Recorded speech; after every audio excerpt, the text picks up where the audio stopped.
Hey guys, welcome back to my channel. Today I'm going to share 10 of my favorite clean fantasy book racks.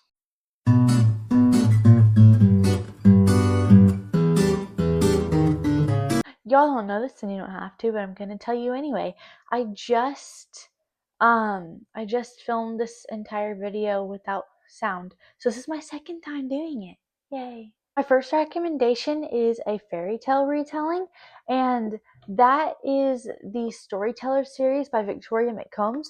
This is the fourth one. I don't have the first one with me, but the first one is called The Storyteller's Daughter, and it's a retelling of Rumpelstiltskin. And then the second one is Robin Hood, and then the third one is Sleeping Beauty, and this one is Snow White. And so I'm really excited to finish this one. I love literally everything by Victoria McCombs, so definitely check her out. She's a completely clean author. All her stuff is good.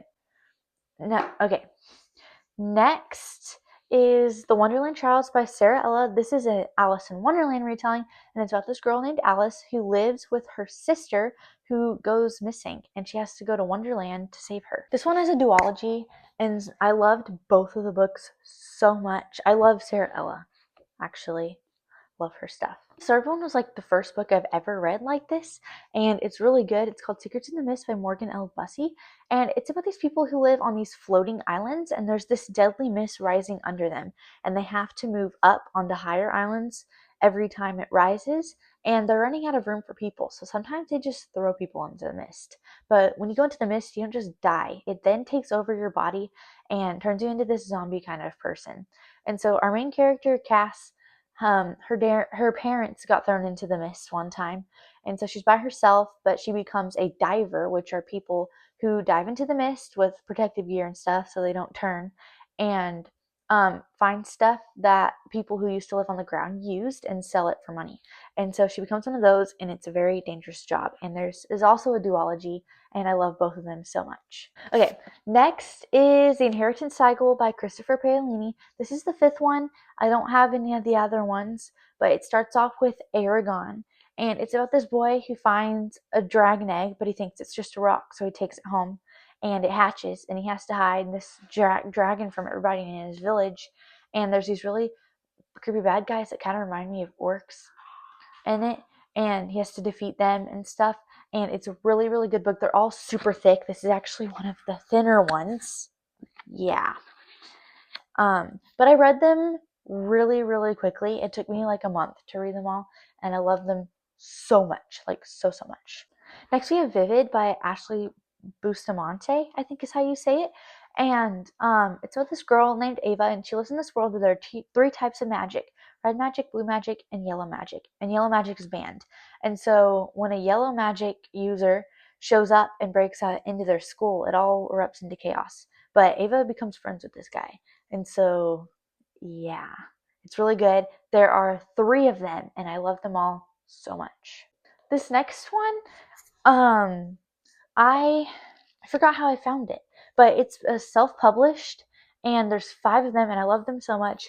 It's Wormwood Abbey by Christina Baehr, and it's about this girl. It's like in the 1800s. This is based in the 1800s, and it's about this girl and her uncle and her cousin die, and her family inherits this abbey, and she's got some cousins there, but they're kind of like don't really talk to her much, and she kind of feels like left out or whatever. And then she figures out, and then she finds this dragon that literally falls out of the into the fireplace. And so, and yeah, then she figures out her cousins are like hiding stuff and things like that. Don't worry, I didn't spoil anything. This is all on the back as well. I don't have the first series as this next one, but I do have the sequel series, and so it's Fablehaven. I only have the Dragon Watch series. I need to get Fablehaven, but I love Fablehaven so much. It's about these two siblings, and they go to live with their grandparents for the summer, and they're told they can explore anywhere they want, but they're told to not go in the woods, like it's not safe and stuff.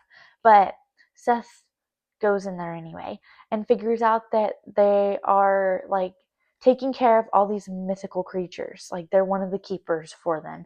I forgot exactly what they're called. But and they have this like sanctuary for the animals, like mythical creatures and stuff. and like all the butterflies are fairies, and I loved them so much. And Dragon Watch is even better in my opinion. So read both of those series. Oh yeah, and it's by Brandon Mull. This next one is another book by Sara, and that's Unblemished.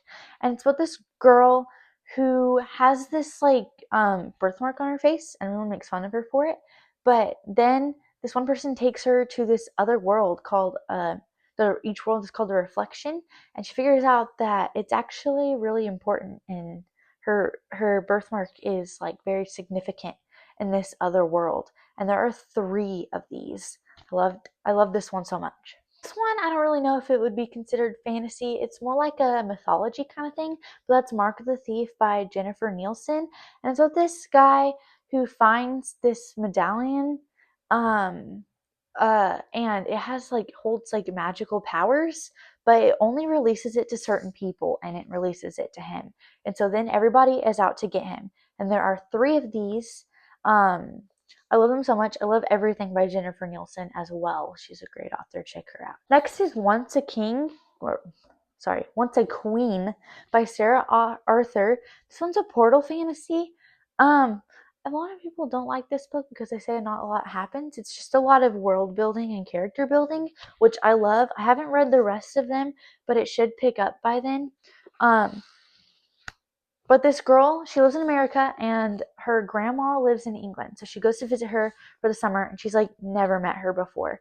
And there's all these secrets and stuff, all these places she's not allowed to go there. And there's this mysterious statue in the backyard that looks just like her. And so she has to figure out everything about that. And I love this one so much. I read it in like a day, like 2 days maybe. Also, look how floppy it is. And it smells great. But if you read this one, tell me how you like it, because I loved it. I gave it a 5-star, but I suggested it to my friend and she gave it a 2. So we'll see. That was all for this video. So if you like this, please like and subscribe, and comment if you've read any of these, or if you have any more suggestions, because that would be great. Bye.